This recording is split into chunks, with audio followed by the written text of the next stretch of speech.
You're listening to Sox in the Basement, a production of the Broadcast Basement Limited, where every show is 30 minutes of good and comes from a basement bar on the south side of Chicago. Pull up a stool, pour a cold one, and join us right now for Sox in the Basement. Heard everywhere podcasts can be found, and always at soxinthebasement.com. As we sit here right now at the 9-foot homemade oak bar and look at the standings, the White Sox are 11 games under, 6 back in their terrible division. They've won 4 of their last 10. They've won the last 2 games. They have a negative 60 run differential. They're 500 at home, and against teams with winning records, they're 20-33. This team doesn't have 15-5 in their system. I don't think they're capable of doing it, and that's what they really need to do to get back into it, my friend. On the other hand, when you go to the ballpark, it's a good time. I'm looking forward to a couple games I've got here coming up. I've enjoyed the ones that I've gone to this point. If you get over the fact that this is a disappointing season and take the games at face value, that's basically what it is this summer, right? It's getting the cork and carry before the game, getting there after the game, getting a good meal, feeding the kids ahead of time, trying something out at the bar, having a craft beer. They're at 33rd and Princeton in the shadow of the ballpark, and you can learn more about them at corkandcarry.com. But that's what it is. It's games in a microcosm. It's watching Luis Robert Jr. play really well, and he should be on the All-Star game. It's enjoying the players that are putting the hustle in, and it's trying to block out some of the ridiculous noise that the organization puts out to kind of cover for their mistakes. I think we've talked about that more than a few times, where the context becomes key with this season. And in the context of this was the year that they were going to turn the corner and go to the World Series, yes, it's horrible, it's ridiculous, we hate it. In the context of there are some good players on this team that are kind of fun to watch, and there's a good time to be had at the ballpark at any time, even when the team's terrible. You can still go out and have a fun time watching a baseball game. But then, yes, it does get sullied. It does get hard to maintain any kind of positivity when you have chatter coming out of the front office. When you have, and I didn't hear the thing, I just saw the Twitter response from Lucas Giolito's dad, Rick Giolito. When you have somebody from White Sox State Media over at NBC Sports Chicago on 670 The Score, and then Rick Giolito's in the comments underneath it saying, quote, right here, he had a reaction to that radio interview where he said, Lucas has never spoken to me or about him or any other veterans wanting to get out. Quite the opposite. In fact, he tells me is how much he loves his teammates and coaches and how much he wants to win with them, and as well as how much he loves the city and his life there. Like, there is this thing coming out basically to prepare you for the end of Lucas Giolito on the South Side, because they're likely going to trade him at the deadline because they're not going to pay him what he's worth, especially after having a really good season this year. But my question then becomes, if this team would have had a normal 2020. Let's say the pandemic never happens, right? If this team gets a 2021 where they go into the playoffs and don't get spanked by the Astros but go deeper, if this team in 2022 comes off of the disappointment with the Astros but then still turns around and goes deeper into the playoffs and possibly plays in the World Series or wins the pennant or goes wherever they go, but there's positivity walking in. And if this team had success, it seems to me like there still was never a plan for what they were going to do with their pitchers if they performed well, because they're never going to pay them what the market value is of them. I feel like Lucas Giolito would be out the door at the end of this year no matter what they would have done over the last couple of years. And they don't seem to have a plan. So while they're sitting there and they're trying to make it seem like, well, this is a foregone conclusion, my question is, why is it a foregone conclusion? Well, that's why you were supposed to talk to Rick Hahn after the parade, so he had time to think about what the plan was going to be, because he didn't have one going in. But that gets back to the, if you want to build anger amongst White Sox fans, let's talk about the quote-unquote rebuild, which was not a rebuild because you didn't rebuild anything. You tore everything down, and then you stacked all the ashes up and went, look at the house, and it wasn't there. There's no sustainability with this organization, because you look at the minor leagues and you look at the lack of talent and you look at things there, and you have this problem of sitting there saying, okay, we have a pitcher that we value greatly because he's basically the number 1, number 2 pitcher on our staff, and we're not going to be able to afford him. So we're going to turn around and we're going to give him a sign that says, thank you for your service, and we're going to walk you out the door now and send you off to somebody else because we can't afford you, because we assume we're not going to be able to re-sign you in free agency, because, all the reasons that they're going to give. But the reality is that they don't have his replacement ready-made. And we've talked about that. They don't have 2 or 3 guys that are fighting to come up here and take over a rotation spot to where you look at it and you go, okay, they can withstand the loss of Lance Lynn. They can withstand the loss of Lucas Giolito because we have 3 guys named Chuck Smith coming up. And I have to use a generic name like that because we don't actually have the guys coming up to actually take these guys' places. There's nothing down there that makes you feel like, okay,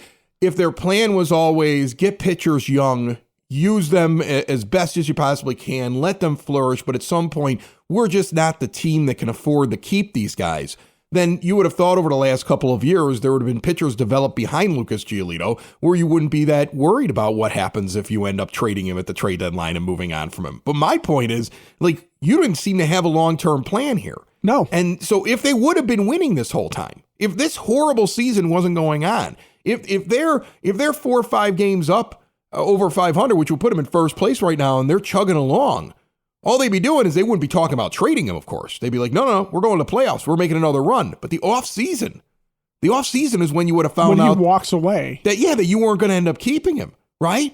And so that just shows like a real lack of forethought here. All that we're seeing here is that the plan has always been that when these guys get to the point where they really get paid, we're not going to pay them.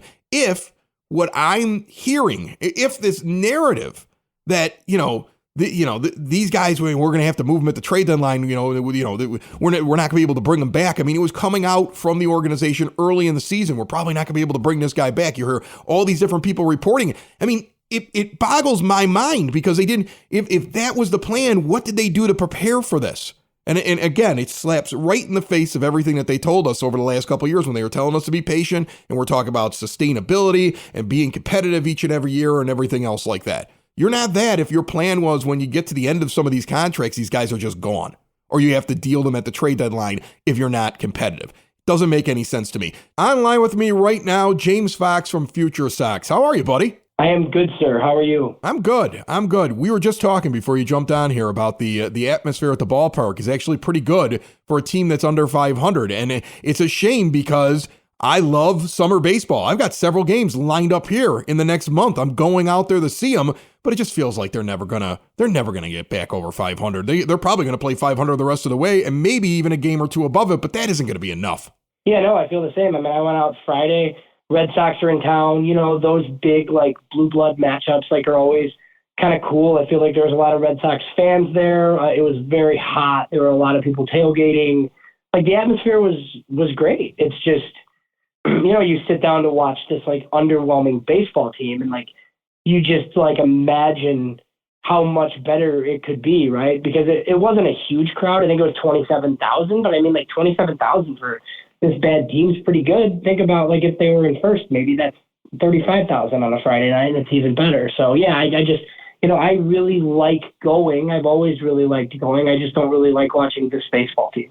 We were talking a little bit about Lucas Giolito here, and the thing that really strikes me as crazy is the fact that it seemed at the beginning of the year, it was pretty much a foregone conclusion. He's going to go to free agency after this year's over, and they're probably not going to sign him or be able to get to the money, which perplexes me, one, because I thought we were going to do this long term. I mean, imagine if they would have won over the last couple of years and performed better over the last couple of years. He was still walking out the door. That's strange to me. And two, what do they have to replace a Lucas Giolito? What are you doing if tomorrow, suddenly, somehow, James Fox is put in charge of what they're going to do at the trade deadline? Yeah, so I mean, I think, look, we have 13 more games until the MLB draft, and then I think you have all of July after that, obviously. I mean, look, I think they're going to be enough out of it where, the best case scenario is to sell, quite frankly. I've said that on multiple platforms and my own. I think a guy like Lucas Giolito, it's a pretty easy decision for me. Now, if I were in charge, I'd kind of want to know just kind of what kind of contract he's looking for, because I wouldn't be opposed to signing Lucas Giolito. It just seems like that's not happening. So once that's not happening, I mean, you need the value of a second-round comp pick, essentially. If Lucas Giolito leaves as a free agent after you give a qualifying offer, you're going to get a pick in the 70s next year for him, which, look, isn't valueless, I mean, it's not bad. Like, you add another, million or so to your draft pool and get an extra pick. But I mean, you should be able to get a lot more than that at this year's deadline. So, I guess like the way things are trending, Lucas Giolito, Joe Kelly, probably definitely gone. And then I think like Kendall Graveman will have value with 1 year left on his deal. A guy like Keenan Middleton is a free agent at the end of the year. And then, like Lance Lynn maybe works his way back to the point where like you get something and dump the money, right? And then I don't know if anybody's going to want Yasmani Grandal or Reynaldo Lopez, but those guys are kind of in the same boat. So, I would think your 1 year guys, I would assume that they sell at this point just because, like you said, I mean, it's a 500 team that I don't think is capable of going on a 17-3 run in 20 games. And honestly, that's what it's going to take to get really back into this thing. And I just don't see it at this point. They dug themselves too big of a hole early. We're talking with our good friend James Fox of FutureSox. We're going to get into the draft, what's going on in the system. Those of you listening, remember, you can switch to a new age of life for you or for mom and dad, grandma and grandpa. Keep them out of assisted living. Make it so they can get around their own home and live independently. Stair lifts, ramps, grab bars, lift chairs, even bathroom remodeling. Hyatt Home Medical Equipment works with your insurance. They have 0% financing for qualified individuals. And if you mention Sox in the Basement, you get an additional discount. If you're one of those people that uses a CPAP machine, if you're unhappy with your vendor, they will directly mail you supplies. Plus, you can go into the showroom and test it out in advance. They also have the latest in continuous glucose monitors. That and much more available at hhme.com for you to check out, and then stop in and see them at 3518 West 95th Street in Evergreen Park. So if they move on from Giolito, which seems to be what all the smoke signals say, who's down in the minor leagues? What do they have pitching-wise? They don't seem to have anything that I'm aware of that's coming up, but you cover the minors for FutureSox. Maybe you know more than me. Like, what's their plan? Is it going out in a free agency and trying to replace pitchers in this staff, or do they have somebody who they think is a starting pitcher in 2024? Yeah, I mean, I'm guessing it would be at least one pretty decent-sized free agent, which begs the question then why, like, don't you just sign Lucas Giolito instead? And then look, maybe they get a guy back in one of these trades that they can use. But yeah, I mean, it's pretty barren at the upper levels. I think they've done a good job, like lately, of replenishing. I really like their draft strategy last year. Like a guy like Noah Schultz is down in Kannapolis. He looks like he should be a top 100 prospect really soon. One of the best left-handed starters prospects like in the minors, but he's so far away, right? And then even like a Peyton Pallette and a Jonathan Cannon, who you took this year, are guys that should move quickly, but not next year quickly. So then you have Sean Burke, who's a third rounder in 2021. He's at Charlotte. He's struggling. Like, you could see him make starts at the end of this year just like because, like, if they're out of it, who really cares? And then I think like a Matthew Thompson was a high school pick back in 2019. His last start in Birmingham was pretty good, but he's been up and down. So yeah, I mean, I just think like guys like that. And then Christian Mena, one of the top prospects in the system. He's only 20 years old at Birmingham. The stats aren't great. I don't think we'd see him this year, but he could be an option for next year. But I mean, yeah, like they've done a better job replenishing, I think, to the point where like the system isn't terrible on the pitching side, but they don't really have anything coming like immediately. I mean, it's like other guys similar to Jesse Schultens, basically. And look, he's actually been okay, but I think we'll see a lot more Tuki Toussaint's, basically. As guys that you've heard of that have bounced around is basically what they would have to do to finish the year. And then, you'd have to have like an all new plan for next year, probably around Dylan Cease and Michael Kopech and whoever else they acquire. So the draft is coming up. Let's get into it. Before we talk about who the Sox may go out and get and the names that you're hearing, if you had to describe the White Sox draft philosophy to somebody right now, how would you describe the way that they select players, identify talent, and what they're looking for? Definitely different under fourth-year scouting director Mike Shirley. I mean, he's gone for premium upside, and I kind of like his strategy the last couple of years. 2020 was a little weird just because it was a 5-round draft. They took Garrett Crochet. And look, he took Garrett Crochet because he thought Garrett Crochet could be a mid-rotation starter. He thought it was the college arm with like the best stuff at that point. And then the White Sox like took him and turned him into a reliever, and like we've kind of seen what's happened. And then they drafted Jared Kelly and gave him a $3 million bonus out of high school. That hasn't totally worked. But the last 2 years, it's Colson Montgomery, who's a top 30 prospect in all of baseball, and Noah Schultz, who I've just talked about. Both guys, premium upside. One other thing I would say about Mike Shirley, like they haven't been afraid to take high school players, which they've done. They haven't been super afraid of like pitchers who have been injured in the past. They haven't gone safe. They went totally safe for years, I feel like, and some of the years where Nick Hostetler was the scouting director. And look, I try to not put all of this on him because I do think there was like an organizational direction or mandate to add a bunch of college guys. But then, once college guys start to struggle, they're just kind of old already, I mean, even like Jake Berger and Gavin Sheets are like 26 years old or 27 years old. You know what I mean? Whereas like, even though Jared Kelly has struggled, Jared Kelly's still 21. So there's still plenty of time. So I think the best change has been just the fact that like the White Sox are a true wild card where like, taking high school players isn't automatically off the table, and they've actually preferred it lately, which I always prefer, especially on the positional side, like high school up the middle guys, because you can move them anywhere, and high school guys have been quicker to the majors from ever just because of like some of the training regimens and all that. High school players are more equipped to play in the big leagues than they ever have been. Interesting. All right. So who are they targeting? I know over FutureSox you're trying to guess and you kind of try to, keep your ear to the ground and you kind of look at like this guy might make it to their pick in their slot. So, but like, as you're sitting there, who do you feel strongly about that the White Sox should either go get or that you think they're eyeballing? Yeah, so we've written like 12 to 15 profiles because they pick 15. So I don't know how much you know about this draft, but it's really good. Like this college class is unbelievable because 2020, a lot of these high school guys, like there weren't bonuses for them in 5 rounds. So a lot of them went to school. So there's this is like very college heavy. The top 5 of this draft class, all 5 of those players could be number 1 picks in most years. But then after that, it does thin out a little bit. But so the White Sox have been linked to prep hitters. So there's a shortstop out of Georgia, Colin Houck. There's another shortstop out of Florida, Arjun Namala. And then a third baseman, Aiden Miller out of Florida as well. He's like an older high school guy. He's 19, and he broke his hamate bone last year. I mean, he was like in top 10 consideration. So there's 3 guys there that are on the prep side. But then there's any number of college hitters who could be there, when they pick. Matt Shaw of Maryland is an infielder. Tommy Troy of Stanford is an infielder. I'd be surprised if it was a pitcher at 15, and that's more so just because of the class. I think there's like 3 college starters that are locks to go before them. And then, there's 1 high school pitcher, Noble Meyer, out of Oregon. But all of the speculation has been that the White Sox would look to take a bat at 15.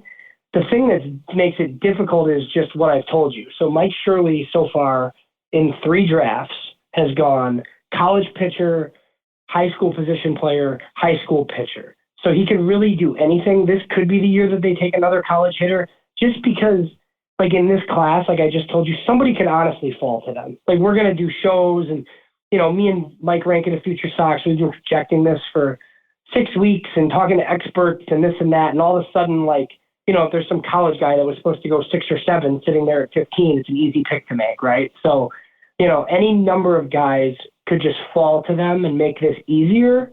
But some of those names that I mentioned, I would think are maybe some of the most likely scenarios. And then there are like a couple of college like corner guys too, like TCU third baseman Braden Taylor. I don't think he gets to them, but I could see that. And then there's been long-standing rumors of Miami third baseman Yoandy Morales. The White Sox actually tried to sign him out of 2020 or in 2020 out of high school in Florida, and they couldn't get that done.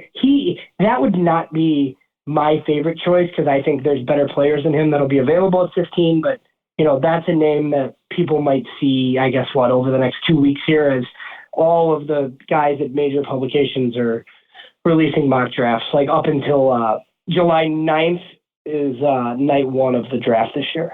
Yeah, well, I can see how some people might put that last name with the White Sox because the White Sox have a history of always getting the guy they want.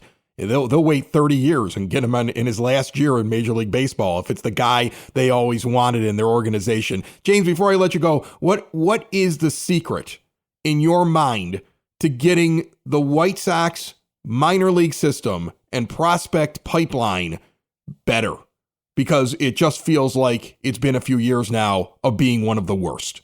Yeah, I mean, I do think there's like a disconnect somewhere, right? Because I think they do things that I like, and then they talk, and it's like, oh yeah, that makes sense, right? But then there's like there's like a difference between drafting high upside players, right, and then developing those players in your system. And it's just always kind of seems like there is no White Sox way, right? Like the Dodgers draft guys in all 20 rounds, and they find a way to have the number one farm system in baseball without having the most money to spend, and they just develop. And look, it probably comes down to money, Chris. I just think that, the White Sox just don't invest money in infrastructure like a lot of other teams do. And look, people laugh about analytics and all that stuff, right? But I mean, like the Rays have 150 analysts on staff, like for a reason, right? Because they're not spending $200 million on players. But what can they do? Like they can spend a ton of money on their front office and scouts and like other things for teams to use. And I just feel like it's just something the White Sox have always been behind on. And Jerry Reinsdorf organizations have cut corners. It's happening with his basketball team too. So I just like kind of think that's the gist of it. I don't know if it's as simple as saying like, oh, fire Chris Getz and hire a new scout and hire a new player development director. Because I honestly just like don't really think it matters that much unless it's taken seriously and resources are implemented like in the appropriate ways, the same ways that like your smart teams are doing it. James Fox, he's with FutureSox. He's a smart guy. That's why we have him on so much, and he is going to be covering the draft like a warm blanket, I would imagine, all the way up to and through. And I'm sure we'll check in with him afterwards and find out what we actually got out of this draft. James, thanks so much for jumping on. Yeah, Chris, thanks for having me. No problem.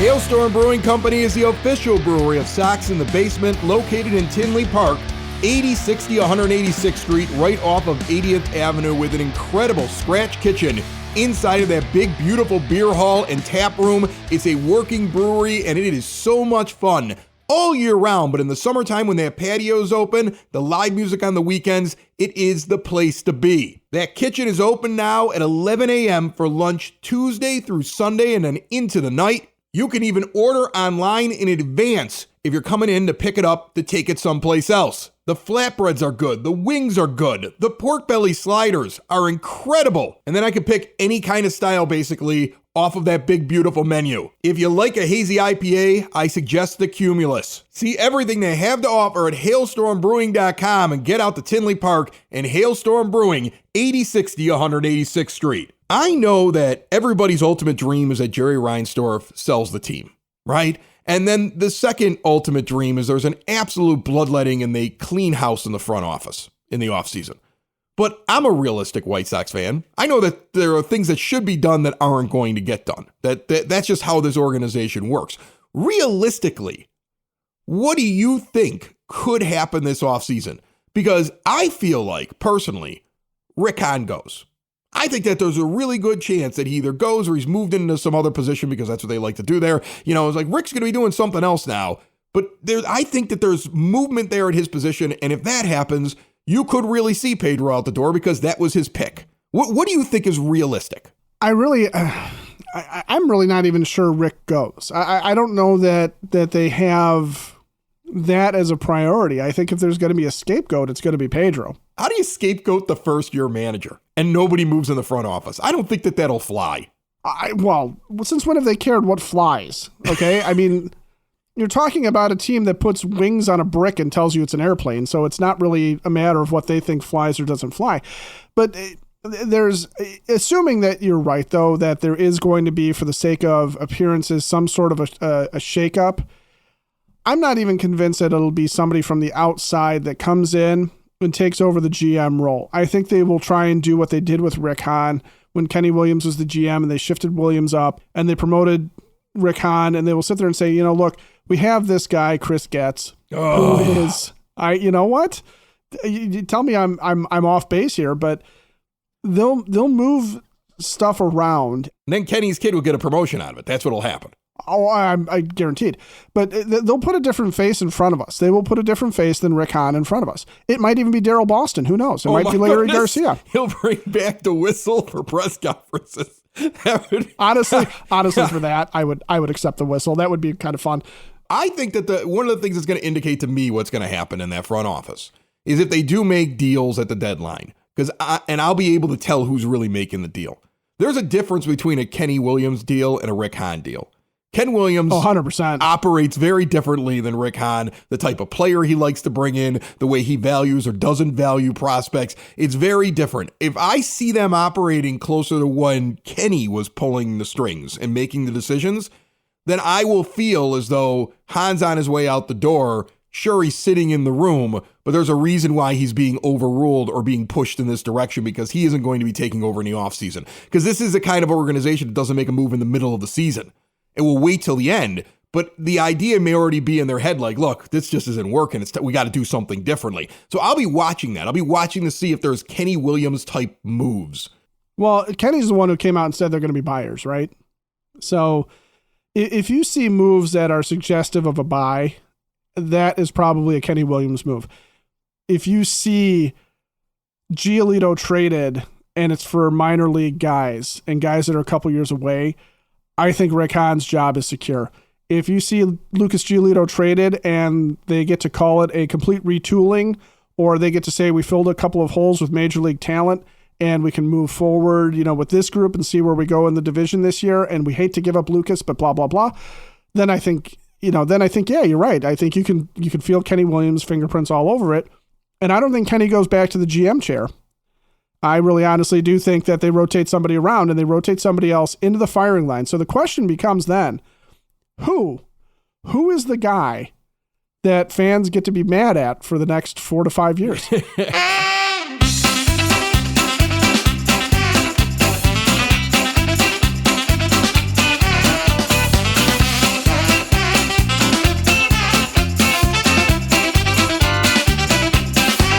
That music indicates it's time for our weekly check-in with the Sox nerd. He and James Fox and everybody that appears on this show, besides me and Ed, are brought to you proudly by the Village of Lamont. Want to experience a downtown with real history, great eats and drinks, and green spaces filled with adventure? Visit the Village of Lamont, shop, dine, drink, explore, and see everything going on this weekend and beyond at lamontdowntown.com. There was a massive blowout in Major League Baseball recently. So I'm guessing the Sox nerd is going to talk blowouts with us. Yes, blowouts. Chris, in the last couple of days, we've seen some colossal wallopings. On Saturday night, the Angels blasted the Colorado Rockies 25-1. Less than 24 hours later, Florida evened the College World Series Championship Series by devastating LSU 24-4. That got me to thinking, what do some of the more lopsided games in White Sox history look like? Since my late mother called me her sunshine boy, I will not be focusing on one-sided Sox losses. Though if I did, I would definitely have to mention the embarrassing 16-0 loss the Sox suffered in the first game at the New Park in 1991, the 20-1 drubbing the Twins laid on the Sox on May 21st, 2009, and the 15-4 loss Seattle handed the Sox on May 2nd, 2002, thanks to a 10-run first inning where Brett Boone and Mike Cameron each hit 2 homers. The slaughterhouse victories are much more fun to look at than the slaughterhouse losses. They are also much more fun to watch and to work as well. Anyway, the Sox' biggest victory by run differential came on April 23, 1955. In their second game in Kansas City, the Sox won by 23 runs. With Bob Neiman, Sherm Lawler, and Minnie Minoso combining for 17 RBIs, the Sox beat the A's 29-6. The 29 runs are still a club record, as are the 29 hits, 7 homers, and 55 total bases in that game. An interesting side note to this one is that it came 2 days after the White Sox became the first American League team to fly from one city to another. The Sox started this road trip in Detroit and then flew to Kansas City to play the A's, who were in their first year in Missouri after spending the previous 54 years in Philadelphia. The Sox' largest margin of victory in their current home occurred on July 3rd, 2012, when they ripped Texas by 17 with a 19-2 win. Kevin Youkilis was the Sox hitting star that day with 3 hits, including a homer and 3 RBIs. The Rangers shortstop that day was Elvis Andrus, who drove in both of Texas's runs. Speaking of Elvis, his current team is certainly not a big fan of the big blowout. The 2023 Sox have only had 2 laughers so far, a 17-4 win at Cincinnati on May 7th and a 12-3 win in Detroit 19 days later. My zinger? I don't really know what to make of this whole Tim Anderson experiment at second base, but I do know this. He enters the road trip with 2 games at the position. With 1 more game at second base, TA will equal the Sox total of Dick Allen. Yes, the great Dick Allen played 3 games at second base for the Sox in 1973 and 1974. Tim is in some pretty interesting company in the Sox 2-game second base club. Jeff Blum, Tony Phillips, Jake Berger, and Andrew Vaughn are among the Sox who have played exactly 2 games at second. That's it, Chris. That's probably more than you ever wanted to know about blowouts, close games, and the Sox' perpetual revolving door at second base. Thank you very much, my friend, for bringing this show home. Remember, you can voice your displeasure with the state of the White Sox front office. There are plenty of angry t-shirts available on our website for $20. If you haven't seen them, they're definitely worth a laugh. The laugh is free. The podcast is found anywhere podcasts can be found. The t-shirts in the podcast are at soxinthebasement.com. Sox in the basement. Sox in the basement. Sox in the basement. Sox in the Basement. Heard everywhere podcasts can be found and always on soxinthebasement.com.